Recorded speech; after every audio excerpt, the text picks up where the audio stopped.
Assalamualaikum warahmatullahi ta'ala wabarakatuh.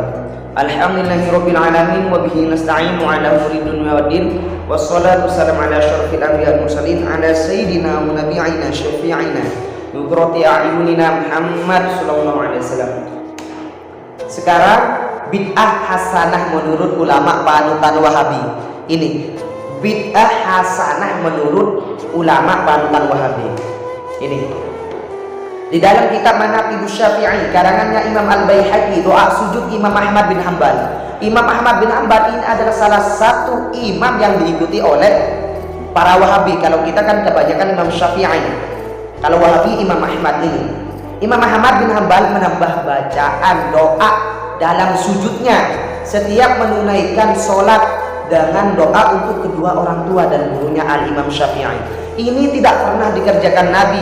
Imam Ahmad mengerjakan, tapi kenapa? Masa mau menyalahkan imamnya sendiri, Imam Ahmad? Apa tambahnya itu? Ini la'anullah Syafi'i fi sholati mundu 40 sana. Saya itu mendoakan Imam Syafi'i sejak 40 tahun. Sudah 40 tahun Imam Ahmad bin Hanbal mendoakan Imam Syafi'i gurunya ketika sujud. Aku doa Allah firli wa li walidayya wa li Muhammad bin Idris Asy-Syafi'i karena kana min matba'an hadis Rasulullah sallallahu alaihi wasallam. Itu. Kemudian Ibnu Taimiyah mengakui bid'ah hasanah. Imam Ibnu Taimiyah ini juga ulama panutan Wahabi. Ini di dalam kitab Majmu' Fatawa Imam Ahmad Taimiyah, Imam Ibnu Taimiyah. Nah, berarti yang sudah saya jelaskan tadi di belakang, di depan itu ya, bid'ah itu ada dua. Itu. Fahadikun kana hasanin Umar. Intinya bertentangan dengan Al-Quran, hadis, ijma' qiyas, itu adalah bid'ah dhalalah. Kalau tidak bertentangan dengan empat itu, maka adalah bid'ah hasanah menurut Imam Ibnu Taimiyah. Menurut Imam Ibnu Taimiyah itu adalah salah satu ulama mereka. Bid'ah Ibnu Taimiyah setiap selesai sholat subuh. Nah ini, setiap sholat subuh, Imam Ibnu Taimiyah itu setelah sholat subuh dia menghadap ke sini ke makmumnya. Kemudian dia itu membaca apa? Membaca hamdalah, takbir, tasbih sebanyak 33 kali. Kama warada dari jemaah cuma jadi Allah Taala lahu lil muslimin. Itu perkataan Imam Ibnu Taimiyah. Gimana? Kemudian bid'ah Ibnu Taimiyah setiap selesai sholat subuh. Ini kesimpulan dari kitab tadi itu Imam Ibnu Taimiyah. Kesimpulannya dari riwayat ini sehabis sholat subuh Ibnu Taimiyah, setiap sholat subuh Imam Ibnu Taimiyah membaca itu. Ini setelah sholat subuh Imam Ibnu Taimiyah itu menghadap ke kanan, kemudian membaca tasbih, tahmid, hamdulillah itu takbir sebanyak 33 kali. Tapi Wahabi sekarang tidak mau gitu. Tidak mau berzikir setelah sholat. Karena apa? Bid'ah tidak pernah dikerjakan oleh Rasulullah SAW. Tapi membuka handphone. Tidak mau pikiran, tapi maunya langsung membuka handphone. Assalamualaikum warahmatullahi.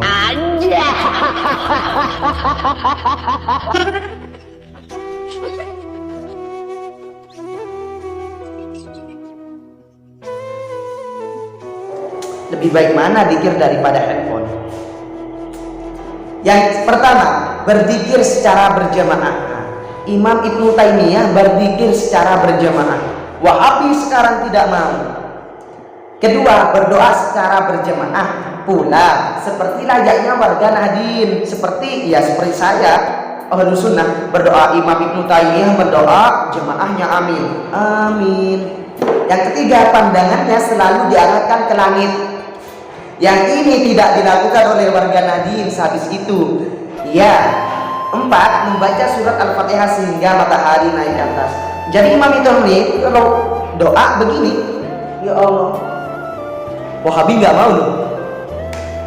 Kemudian syubhat kaum Wahabi setelah menjelaskan konsep bid'ah, setelah pekerjaan para sahabat Khulafaur Rasyidin, imam-imam Wahabi tentang bid'ah. Sekarang syubhat kaum Wahabi tentang bid'ah hasanah. Yang mana syubhat ini kebanyakan kalau di TikTok itu membaca syubhat dan lain-lain, akan membatalkan kita. Padahal mereka tidak sadar gitu loh. Kalau seandainya mereka salah. Pertama ini syubhat pertama, lafaz kullu bermakna keseluruhan ya. Lafaz kullu itu bermakna keseluruhan. Ini di dalam kitab Al-Aqidatu Al-Wasithiyah karangannya Syekh Islam Ibnu Taimiyah. Imam Ibnu Taimiyah, karangannya Imam Ibnu Taimiyah, salah satu ulama Wahabi. Ini kullu bidal dalal hada kalamun amun musawwarun biaqwa lafdin dalin 'ala al-umum wa dukulin bahwa ta'mimu mahkam kullu bid'atin dolalatun adalah reaksinya umum yang dipagari dengan lafaz terkuat yang menunjukkan pada arti keumumannya, yaitu kullu. Jadi kullu itu adalah lafaznya memang lafaznya umum, harus ditentukan betul. Dan lafaz umum ini menunjukkan pada arti keumumannya, yaitu kullu. Kullu memang semuanya, semua artinya itu semua, tapi memang ini harus ditaksis sebagaimana di depan itu ya, sebagai ini ditaksis umum semua. Contoh di pasar banyak jualan ayam semua, di pasar jualan ayam semua, padahal tidak semuanya orang yang di pasar ini menjual ayam, ada yang menjual bebek, menjual burung darah dan lainnya, tapi terkadang seperti itu. Kemudian alasan ini sangat lemah ya, alasan ini sangat lemah karena kullu masih memungkinkan untuk dibatasi atau ditaksis jangkauannya. Kemudian inkonsistensi ilmiah Wahabi, kullu harus dibatasi, kullu tidak boleh dibatasi. Ini pertama, di dalam kitab Al-Aqidah Al-Wasithiyah karangannya Imam Ibnu Taimiyah, kalau jilid pertamanya ini tidak konsisten. Imam para Wahabi ini tidak konsisten ya, sebagaimana pengikutnya sekarang tidak konsisten. Pertama, jilid pertama, jilid satunya Imam Ibnu Taimiyah itu kullu harus dibatasi. Pertama mana? Nah, itu yang digarisi. Anna mithla hadha ta'bir kulli syai'in 'amin qad yuradu bihi al-khas. Mithlu qawlihi ta'ala an malakatin sabab. Ini sebagaimana jadi kullu itu semuanya, tidak semuanya kullu itu bermakna, tidak semuanya dolalah. Maksudnya apa? Bid'ah itu tidak semuanya dolalah, sebagaimana perkataannya Imam Ibnu Taimiyah di jilid satunya ini dalam Al-Aqidah Al-Wasithiyah. Apa? Sebagaimana jadi kullu itu tidak semuanya bermakna semua. Sebagaimana tentang dalam surat An-Naml tentang siapa itu Raja Sabah, Ratu Sabah. Wa utiyat min kulli syai'in. Jadi Ratu Sabah itu diberikan semua apa yang diinginkan, kerajaan, harta, tahta dan yang lainnya. Wa qad kharaja syai'un katsirun lam yakul fi milkiha minhu syai'un mithlu milki Sulaiman. Padahal semua yang dimiliki oleh Ratu Sabah, harta, tahta semuanya itu masih tidak masuk kepada Ratu Sabah yang dimiliki oleh Raja Sulaiman. Maksudnya bagaimana? Pada waktu itu Raja Sulaiman paling kaya, tapi di dalam Al-Quran utiyat min kulli syai'in, yang jadi pembahasannya adalah kullun. Ratu Sabah diberi semua yang diingini kekayaannya. Padahal masih ada yang lebih kaya, itu adalah Nabi Sulaiman. Intinya kullun ini tidak semuanya bermakna kullun. Ini kullun ya. Nah, Ratu Sabah itu katanya paling kaya, padahal Nabi Sulaiman yang paling kaya. Ini Imam Ibnu Taimiyah yang sependapat dengan kita bahwasanya bila itu ada dua. Yang jilid keduanya ini tidak mengakui bahwasanya kullun itu tidak boleh dibatasi. Ada kalamun amun sawarun dak wala dalil ala al-ummi wa wala kullin. Intinya kullun itu tidak boleh dibatasi, tidak boleh ada kullun dolalah. Berarti ada yang harus dolalah semua, enggak boleh hasanah. Harusnya begitu ilmunya. Tapi jilid pertamanya mengatakan kullun itu harus dibatasi. Seperti pada ini Ratu Sabah. Kok tidak konsisten ulama mereka sih? Makanya anak-anak buahnya sekarang itu ya ikut juga Kemudian syubhat yang kedua, agama telah sempurna sebagaimana dalam Al-Qur'an, al-yauma akmaltu lakum dinakum wa atmamtu 'alaikum ni'mati wa raditu lakum Islam dinan. Ini itu sudah ada ya terjemahannya. Kemudian menurut Wahabi, mengakui bidah hasanah berarti tidak mengakui kesempurnaan agama yang telah ditegaskan dalam Al-Qur'an. Jadikan saya telah sempurnakan agamamu, jadi jangan buat perkara lagi. Ini kan firman Allah kan, saya sudah sempurnakan semua itu, jangan buat maulidan, jangan buat tahlil dan lain-lainnya, karena saya sudah sempurnakan. Jangan buat perkara baru.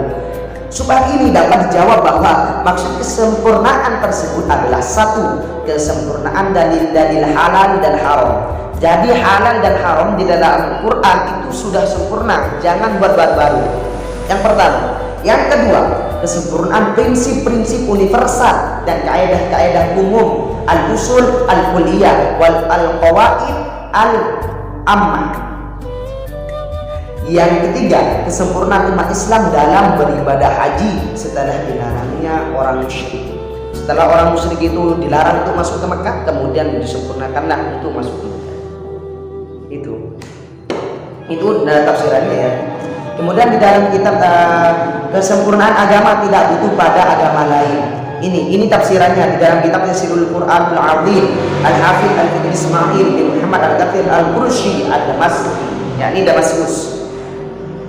Itu tafsirannya, hada akbaru ni'amillah azza wa jalla ala hadhihi ummati haitsu akmalahum wa ta'ala fala yutajuna ila dini ghairi wala ila nabi ghairi nabi. Intinya tidak butuh tidak butuh nabi yang lain. Itu tafsirannya. Kesimpulannya tadi itu di atas. Kemudian di dalam kitab Tafsir Abi Su'ad, karangannya untuk Imam Abi Su'ad Muhammad bin Muhammad Al-Amadi, ta'ala fala takhshanu 'aini taqiru. Ini mana itu? Wa atmamtu 'alaikum ni'mati wa ta'ala kun atmamtu la bi ni'mati li'anna al-musdaru 'ala yataqaddam 'alaihi ma'mulu wa taqdim al-maf'ul as-sharih lima marra dukhuliha amin dhahirimha. Ini haji musyrik. Ini sebagai tadi itu ya, sebagaimana juga tafsirannya tentang hajinya orang Islam setelah dilarangnya orang musyrik itu, menahi anil hajjil musyrik wa tawafil uryani, tawafnya orang yang telanjang, au bi akmal dini wa syar'i amil hidayah wa tawfiqi ila man anfamtu alaikum ni'mati anjaz wa lakum. Kemudian dalam kitab Naqmud Durat Fitana Subil Ayat Suwad, karangannya Imam Al-Burhan Nuddin Abil Hasan Ibrahim bin Umar Al-Baqai. Al-mutalakum dinakum alladhi ilaikum bihi akmal falakum litadayyanu bihi wa la tadabi wa yakmaluhu bi inzali kulli ma yuhtaju ilayhi min asli wa far'in nasu 'ala al-ba'd wa yadrukin qiyasun fil baqi wa dhalika min jam'il ahkam wa ma qabla dhalika al-yawmi fa huwa wa in kana kamilan lakinnahu bi ghayri hadha al-ma'na bal ila hin thumma yazidu fihi subhanahu ma yasha fa yakunu bi kamilan aidan wa yakmalu mimma madha wa hakadha ila hadhihi nihayati wa kana hadha huwa al-murad min qawlihi. Kemudian syubhat yang ketiga pernyataan Ibnu Umar tentang bid'ah ini dari Nafi'. Kullu bid'atin dhalalah in ra'awna sasana. Setiap bid'ah adalah sesat meskipun orang memandangnya sebagai satu kebaikan. Jadi juga sahabat Ibnu Umar ini mengatakan semua bid'ah itu sesat meskipun menurut orang ini baik. Contoh, oh ini baik padahal ini bid'ah, tetap bid'ah dhalalah. Tapi ini dibahas. Syubhat perkataan Ibnu Umar tersebut dapat dijawab bahwa yang dimaksud bid'ah yang sesat adalah bid'ah yang madmumah ya, bukan yang hasanah, bukan bid'ah yang hasan. Hal ini terbukti dengan amalan Ibnu Umar sendiri yang melakukan dan yang menegaskan bid'ah hasanah dalam riwayat berikut ini. Sahabat Ibnu Umar mengatakan bid'ah itu semuanya sesat meskipun menurut orang itu menurut orang ini baik. Tapi ini bisa dijawab karena Ibnu Umar pernah mengerjakan sesuatu yang tidak pernah dikerjakan oleh Rasulullah. Dalam kitab Sahih Muslim itu tentang tambahan di dalam tawaf. Imam Ibnu Umar menambah yang tadi itu, menambah tambahan labbaik labbaik wa sa'daik wal khairu biyadaik. Tidak pernah dikerjakan Rasulullah, tapi Ibnu Umar menambah, membuat yang baru. Ini tidak bid'ah, tidak bertentangan dengan perkataan Ibnu Umar. Kemudian penegasan Ibnu Umar tentang bid'ah hasanah ini. Bid'ah nikmatil bid'ah. Aku pernah bertanya kepada Ibnu Umar tentang sholat duha yang ketika itu menggunakan pada kamar Nabi. Bid'ah dan itu adalah sebaik-baiknya bid'ah. Ini tentang Ibnu Umar ya. Kemudian aku bertanya kepada sama hadisnya sama. Tidak pernah dikerjakan Nabi itu. Kemudian syubhat yang keempat, perkataan Ibnu Mas'ud tentang bid'ah. Ini yang sering dibuat hujah juga Ibnu Umar perkataan tadi itu. Walau ra'ahun nas, dan ini juga yang dibuat hujah oleh para Wahabi. Abdullah bin Mas'ud berkata, ikutilah kalian, janganlah membuat bid'ah karena kalian telah tercukupi. Kaum Wahabi menjadikan perkataan sahabat Ibnu Mas'ud di atas sebagai alasan menolak bid'ah hasanah karena beliau melarang membuat bid'ah secara mutlak. Syubhat ini dapat dijawab bahwa bid'ah yang dilarang oleh beliau adalah bid'ah madmumah atau tercela berdasarkan amalan yang penegasan Ibnu Mas'ud sendiri tentang bid'ah hasanah dalam riwayat berikut. Kata Ibnu Mas'ud kan jangan buat baru. Tapi itu yang bid'ah dhalalah maksudnya Ibnu Mas'ud. Ini di dalam kitab Majmu' Zawahid ya, 1428. Arahu muslimun hasanah fa indahu hasan wa marahu muslimun sayyi'an fa indahu sayyi'. Barang siapa yang menganggapnya itu baik, maka menurut Allah juga baik, dan barang siapa yang jelek, maka menurut Allah itu juga jelek. Seperti itu.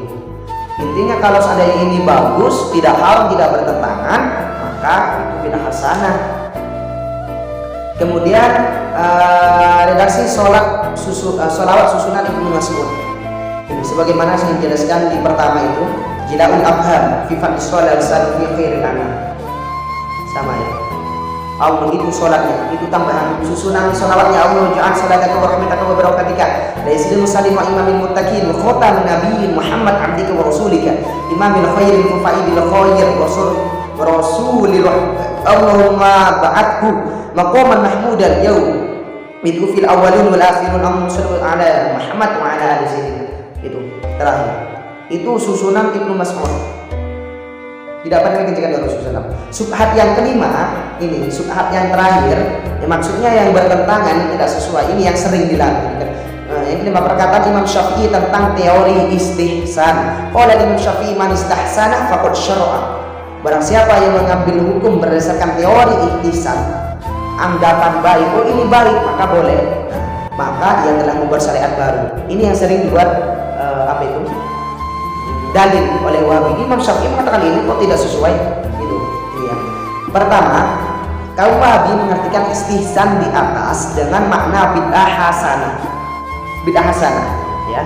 Oh, jangan bid'ah hasanah. Berarti kalau kamu membuat bid'ah hasanah, berarti kamu membuat sesuatu yang baru. Kemudian, padahal maksud istihsan tersebut adalah teori pengambilan hukum syariat dalam ilmu usul fikih yang diadopsi oleh mazhab Hanafi, Maliki dan Hambali, bukan bid'ah hasanah seperti itu. Kemudian hal ini terbukti Imam Syafi'i sendiri telah menegaskan pembagian bid'ah menjadi dua, bid'ah hasanah dan bid'ah dhalalah sebagaimana dalam beberapa riwayat berikut. Jadi bukan bid'ah hasanah tapi teori menganggap itu baik. Itu di dalam kitab Imam Syafi'i. Sebagaimana yang sudah dijelaskan, intinya bid'ah itu ada dua menurut para Imam Syafi'i. Yang bertentangan dengan Al-Quran, hadis, ijma' qiyas, itu adalah bid'ah dhalal. Tidak bertentangan dengan itu adalah bid'ah hasanah. Intinya bid'ah itu terbagi dua. Kalau kalian para Wahabi ingin mengambil perkataan-perkataan ulama kalian, jangan hanya belajar hanya satu kitab. Beda syubhat dan yang lain, apa itu kan? Belajar lagi ya. Saya memang fakir ilmu, tapi alhamdulillah saya mendapatkan referensi ini. Ini bukan bukan ketikan, tapi screen agar supaya percaya langsung dari kitab. Tapi sekarang itu para Wahabi anehnya dulu Wahabi karena pengikutnya Muhammad bin Abdul Wahab. Kemudian karena jelek nama Wahabi diganti menjadi manhaj salaf. Setelah manhaj salaf kok enggak enak, kemudian digantilah ke ahlu sunnah. Dapat dari mana itu? Wahabi, manhaj salafi, manhaj salaf, ahlu sunnah. Sekarang terakhir ahlu sunnah. Kok sudah mengakui ahlu sunnah dari mana? Kalian itu kok sudah berubah-ubah mana? Nama kok seperti bunglon aja. Itu saja dari saya. Semoga kita terhindarkan dari semua kejelekan-kejelekan itu dan bisa mengikuti para ulama-ulama kita. Assalamualaikum warahmatullahi wabarakatuh.